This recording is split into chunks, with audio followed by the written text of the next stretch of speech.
Hi to all. So APPC 2025కి సంబంధించి exam అనేది 9th నుంచి 12th వరకు జరుగుతుంది. సో ఈ ఎగ్జామ్కి సంబంధించి మీరు టైం మేనేజ్మెంట్ కోసం తెలుసుకోవడం కొంచెం ఇంపార్టెంట్ అనమాట. సో ఒకసారి ఈ వీడియో చూడండి, మీకు యూజ్ అవుతుంది అనుకుంటే దీన్ని ఫాలో అవ్వండి, లేదనుకుంటే మీకు నచ్చిన మెథడ్లోనే మీరు ఎగ్జామ్ అనేది కంప్లీట్ చేయండి. సో ఇంకా ఎవరన్నా హాల్ టికెట్ అనేది డౌన్లోడ్ చేయకుండా ఉన్నట్టయితే ఒకసారి వెబ్సైట్లోకి వెళ్ళి మీ హాల్ టికెట్ అనేది మీ డీటెయిల్స్ని ఎంటర్ చేసి మీ హాల్ టికెట్ డౌన్లోడ్ చేసుకొని మీ సెంటర్ మీది ఏ సెషన్ అనేది చూసుకోండి.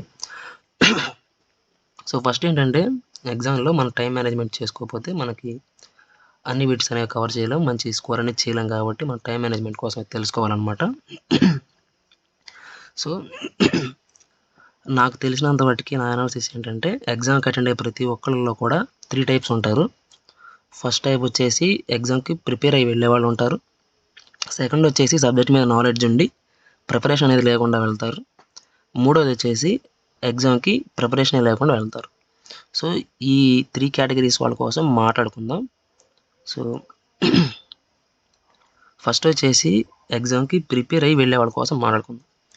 సో మీరు ఎగ్జామ్కి ప్రిపేర్ అయ్యి వెళ్తారు కాబట్టి మీకు క్వశ్చన్ని చదివి అందరూ అనుకునేది ఏంటంటే మేము ప్రిపేర్ అయిపోయాక క్వశ్చన్ ఈజీగా తక్కువ టైంలో పెట్టేస్తాం అనుకుంటారు. కానీ అలా ఉండదు. మీరు క్వశ్చన్ చదివి మీరు ఆన్సర్ చేయడానికి మీకు టైం పడుతుంది. కాబట్టి నాకు తెలిసినంత వాటికి మీకు మ్యాక్సిమం 45 minutes అనేది టైం పడుతుంది. ఫస్ట్ అంటే మీరు 100 బిట్స్ని విజిట్ చేయడానికి 45 minutes పడుతుంది.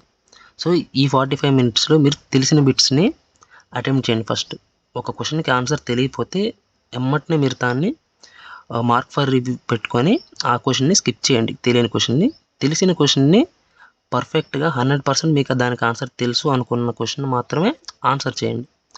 ఆన్సర్ చేసి వదిలేయండి. తర్వాత తెలియని వాటిని మార్క్ ఫర్ రివ్యూ పెట్టుకోండి. ఈ విధంగా మీరు ఫస్ట్ 45 minutesలోనే 100 బిట్స్ని విజిట్ చేయండి. ఓకేనా? ఈ 100 బిట్స్ని విజిట్ చేసిన తర్వాత మీకు ఒక ఐడియా వస్తుంది అనమాట. సో మీరు ఎన్ని బిట్స్ అనేది ఆన్సర్ చేశారు, ఎన్ని బిట్స్ అనేవి ఆన్సర్ చేయలేదు. సో మీరు ఆన్సర్ చేయని వాటిని మీరు నెక్స్ట్ ఇక్కడ మీకు మీ సిస్టమ్ ఏదైతే ఉందో అక్కడ మీకు ఇక్కడ చూపిస్తారు. మీరు ఆన్సర్ చేయండి. మీరేం చేస్తారంటే లాస్ట్ 10 minutes అనేది మీరు ఆన్సర్ చేసిన వాటిని కరెక్ట్గా పెట్టారు లేదని చెప్పి చెక్ చేసుకోవాలి. ఓకేనా? సో దానికి సంబంధించి అది మీరు లాస్ట్ చేసుకుంటే అయితే లాస్ట్ చేసుకోండి, లేదనుకుంటే ఫస్ట్లోనే మీరు అది చెక్ చేసుకుంటాం అనుకుంటే మీ ఎగ్జామ్ ఈ 45 minutes అయిపోయిన వెంటనే అన్నోన్ బిట్స్ని అంటే మీకు తెలియని వాటిని అటెంప్ట్ చేసే కంటే ముందుగానే మీరు పెట్టిన 100% కరెక్ట్ అనుకుని పెట్టిన బిట్స్ని కరెక్ట్ పెట్టారు లేదని చెప్పి చెక్ చేసుకోండి. ఓకేనా? ఎందుకంటే మీరు అది కరెక్ట్గా పెట్టారు అనుకుంటే మీకు ఆ మార్క్ అనేది కన్ఫర్మ్ వచ్చేస్తుంది.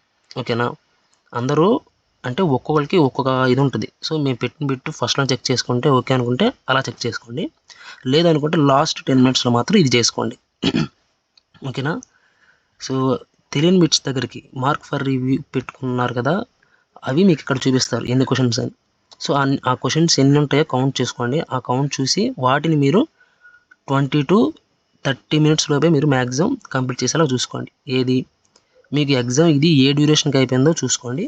దాని తర్వాత ఈ ఉన్న డ్యూరేషన్ ఏదైతే ఉందో లాస్ట్ 10 minutes బిఫోర్ ఈ గ్యాప్లో మీరు ఈ మార్క్ ఫర్ రివ్యూ పెట్టుకున్న క్వశ్చన్స్ అనే వాటికి ఆన్సర్ చేయాలి. మీరు ఈ మార్క్ ఫర్ రివ్యూ పెట్టుకున్న క్వశ్చన్స్కి మీకు ఆన్సర్ తెలియదు, కొంచెం డౌట్గా ఉంటారు, కొంచెం కన్ఫ్యూజ్లో ఉంటారు ఒక ఆప్షన్కి ఇంకొక ఆప్షన్కి. సో మీరు ఇక్కడ చేయాల్సిన పని ఏంటంటే ఎలిమినేషన్ మెథడ్ని ఉపయోగించి మీరు ఆ ఆప్షన్స్ అనేవి ఒక్కొక్కటి ఎలిమినేట్ చేసుకుంటూ మీరు ఆన్సర్ అనేది చేయాలి.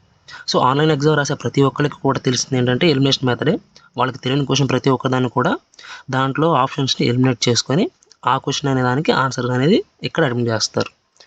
ఓకేనా? అర్థమైందా మీకు? ఫస్ట్ అయితే మీరు మీకు తెలిసిన బిట్స్ని పెట్టి చెక్ చేసుకోండి. చెక్ చేసుకొని కన్ఫామ్ కాదని చెప్పి చెక్ చేసుకొని ఆ తర్వాత మీరు మార్క్ ఫర్ రివ్యూ పెట్టుకున్న క్వశ్చన్స్ దగ్గరికి రండి. ఓకేనా? ఇది నాకు తెలిసిన పాయింట్ ఆఫ్ ఇది. మీ కన్వీనియన్స్ మీకు ఎలా ఉంటే అలాగైతే చేయండి. ఓకేనా? ప్రిపరేషన్ చేసుకొని వెళ్ళిన వాళ్ళు దీన్ని ఫాలో అయితే బెటర్ అనేది నా ఒపీనియన్ అనమాట. తర్వాత వచ్చేసి సబ్జెక్ట్ కోసం నాలెడ్జ్ ఉండి ఎగ్జామ్కి ప్రిపేర్ అవ్వకుండా వెళ్ళే వాళ్ళు ఉంటారు. సో వాళ్ళ కోసం మాట్లాడుకుందాం. మీకు మ్యాక్సిమం 40 minutesలోనే ఎగ్జామ్ అనేది అయిపోతుంది. ఫస్ట్ 40 minutesలోనే అంటే మీరు ఆ 40 minutesలోనే మీకు తెలిసిన బిట్స్ పెట్టేస్తారు, ఆన్సర్ చేస్తారు.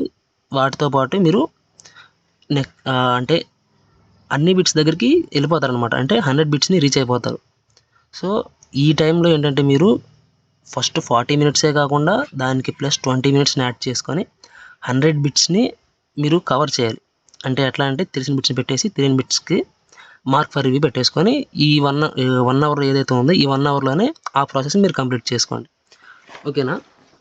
ఇక్కడ కూడా ఏంటంటే మీరు పెట్టిన 100% కరెక్ట్ అని చెప్పిన ఆన్సర్ చేసిన క్వశ్చన్స్ని మీరు ఫస్ట్లోనే చెక్ చేసుకుంటారు, లాస్ట్లోనే చెక్ చేసుకుంటారు అనేది మీరే డిసైడ్ అయిపోండి. సో మీరు డిసైడ్ అయ్యి అప్పుడు దానికోసం ఆలోచించండి. ఓకేనా? ఇది మీకు ఎప్పుడు ఐడియా వస్తుందంటే మీరు ఎగ్జామ్ అటెంప్ట్ చేసినప్పుడే ఐడియా వస్తుంది. ఓకేనా? ఇది మీరు ఇప్పుడే ఫిక్స్ అయిపోద్ది. మీరు అటెంప్ట్ చేసిన ఎగ్జామ్ని బట్టి మీకు అర్థమవుతుంది. సో మీరు ఇప్పుడు ఒక 30 బిట్స్ పెట్టారనుకోండి, అప్పుడు మీరు అప్పుడే చెక్ చేసుకోండి. మీరు ఆన్సర్ పెట్టిన ఎమ్మటనే అంటే మార్క్ ఫర్ రివ్యూకి వెళ్ళే ముందుగా చెక్ చేసుకోండి. లేదు మేము ఒక 40-50 ప్లస్ పైన మేము కరెక్ట్ ఆన్సర్స్ పెట్టాము అని చెప్పిన ఐడియా ఉన్న వాళ్ళు మీరు లాస్ట్లో చెక్ చేసుకోవచ్చు.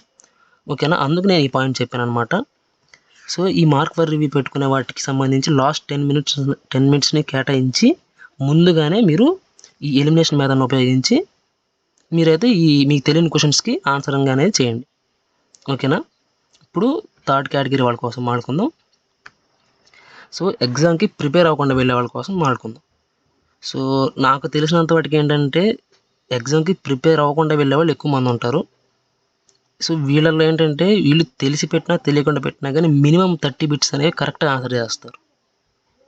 అది వాళ్ళకి తెలిసినా తెలియకపోయినా కానీ మినిమం 30 బిట్స్ అనేవి కరెక్ట్గా ఆన్సర్ చేస్తారు. సో వీళ్ళకి ఎగ్జామ్ అనేది ఇంకా ఫాస్ట్గా అయిపోతుంది. అంటే తెలిసిన బిట్స్ని ఫస్ట్ పెడతారు.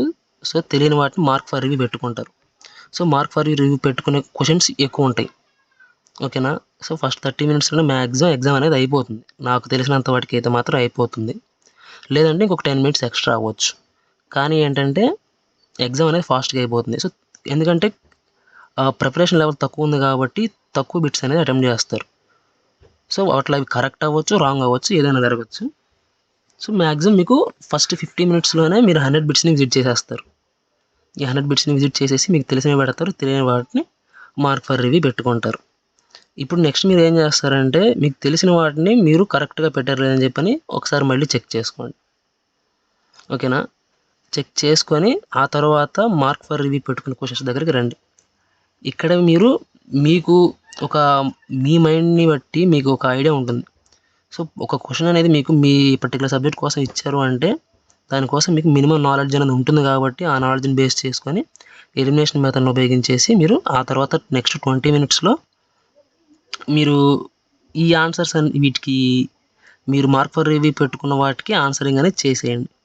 ఓకేనా? ఆ తర్వాత నెక్స్ట్ 10 మినిట్స్ ఏం చేస్తారంటే మీరు ఒకసారి క్యాలిక్యులేట్ చేసుకోండి. ఇక్కడ మీకు కనిపిస్తుంది గ్రీన్ కలర్లో ఉంటాయి మీరు ఆన్సర్ చేసింది, రెడ్ కలర్లో ఉంటాయి మీరు ఆన్సర్ చేయనివి. ఆన్సర్ చేయని క్వశ్చన్స్ ఎన్నో క్యాలిక్యులేట్ చేసుకోండి, ఆన్సర్ చేసినవి క్యాలిక్యులేట్ చేయండి, మీకు ఇచ్చిన పెన్ పేపర్ మీద రాసుకోండి. ఓకేనా?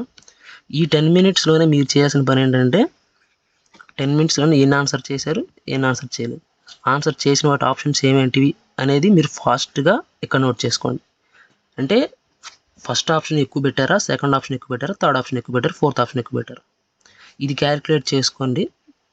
ఓకేనా? ఈ క్యాలిక్యులేట్ చేసుకున్న తర్వాత మీరు ఏ ఆప్షన్ అయితే తక్కువ పెట్టారో ఆ ఆప్షన్కి నెక్స్ట్ రిమైనింగ్ బిట్స్లో ఆన్సర్ చేయని బిట్స్లో మ్యాక్సిమం ప్రిఫరెన్స్ అనేది ఇవ్వండి. అంటే ఇటుపక్క మీరు ఆన్సర్ చేసిన క్వశ్చన్స్కి సంబంధించి ఆప్షన్స్ అనేవి క్యాలిక్యులేట్ చేసుకున్న తర్వాత వాటిలో మీరు ఏదైతే తక్కువ పెట్టారో వాటిని నెక్స్ట్ ఆన్సర్ చేయని వాటిలో మీరు అప్లై చేయండి. మీకు ఇది 10 మినిట్స్ డ్యూరేషన్లోనే మీరు చేయాలి. ఓకేనా? ఇప్పుడు మీకు ఎగ్జామ్ అనేది తొందరగా అయిపోతే మీరు మాత్రం ఈ పని చేయండి, మార్క్ ఫర్ రివ్యూ పెట్టుకున్న క్వశ్చన్స్ కూడా కంప్లీట్ చేసుకున్న తర్వాత. ఓకేనా? కానీ లాస్ట్ 10 మినిట్స్ మాత్రం మీరు ఏది ఆప్షన్స్ మ్యానిపులేషన్ చేసినా కూడా దానికి ఇప్పుడు మీకు ఒక లాస్ట్ 10 మినిట్స్ ఉందనగా మీరు మాత్రం ఇంకా ఆ ప్రాసెస్ అనేది ఆపేసేయండి. లాస్ట్ 10 మినిట్స్ ఉన్నప్పుడు మీరు వచ్చేసి మళ్ళీ మీరు పెట్టిన ప్రతి ఒక్క బిట్కి ఆన్సర్ అనేది చెక్ చేసుకోండి. అర్థమైందా నేను చెప్పింది? ఈ ప్రాసెస్ని ఫాలో అవ్వండి. ఆప్షన్ మ్యానిపులేషన్ అనేది చేయాలి, ఎందుకంటే ఇది మీరు తక్కువ బిట్స్ అనేది అటెంప్ట్ చేసి ఉంటారు. ఇది ఎవరైనా కూడా మీరు తక్కువ బిట్స్ అనేది అటెంప్ట్ చేసి ఉంటే ఈ ఆప్షన్ మ్యానిపులేషన్ అనేది చేయండి. ఓకేనా? సో మీరు ఎగ్జామ్లో ఈ విధంగా కనుక మీరు స్ట్రాటజీ అనేది ఫాలో అయ్యి మీ ఎగ్జామ్ అనేది కంప్లీట్ చేసుకుంటే మీకు మంచి మార్క్స్ అనేవి వస్తాయి. ఓకేనా? అంటే మీరు ఈ టైం మేనేజ్మెంట్ అనేది అర్థం చేసుకొని మీ ఎగ్జామ్ అనేది కంప్లీట్ చేయండి. సో ఎగ్జామ్కి అటెండ్ అయ్యే ప్రతి ఒక్కరికి కూడా ఆల్ ది బెస్ట్ అనమాట. సో హాల్ టికెట్ డౌన్లోడ్ చేసుకున్న ప్రతి ఒక్కరికి కూడా ఎగ్జామ్కి వెళ్ళండి. ఎగ్జామ్కి అయితే మాత్రం ఎవరు స్కిప్ చేయొద్దు. ఫస్ట్ అయితే మీరు ఎగ్జామ్ రాయండి మ్యాక్సిమం. కొంతమంది ఏం చేస్తారంటే ఎగ్జామ్కి అప్లై చేసి ఎంట్రన్స్ టెస్ట్కి అప్లై చేసి ఎగ్జామ్ అనేది రాయకుండా ఉంటారు. మీరు మాత్రం అలా చేయకుండా మ్యాక్సిమం అందరూ కూడా ఎగ్జామ్కి వెళ్ళి ఎగ్జామ్ అయితే అటెంప్ట్ చేయండి. సో ఎగ్జామ్కి అటెండ్ అయ్యే ప్రతి ఒక్కరికి కూడా ఆల్ ది బెస్ట్.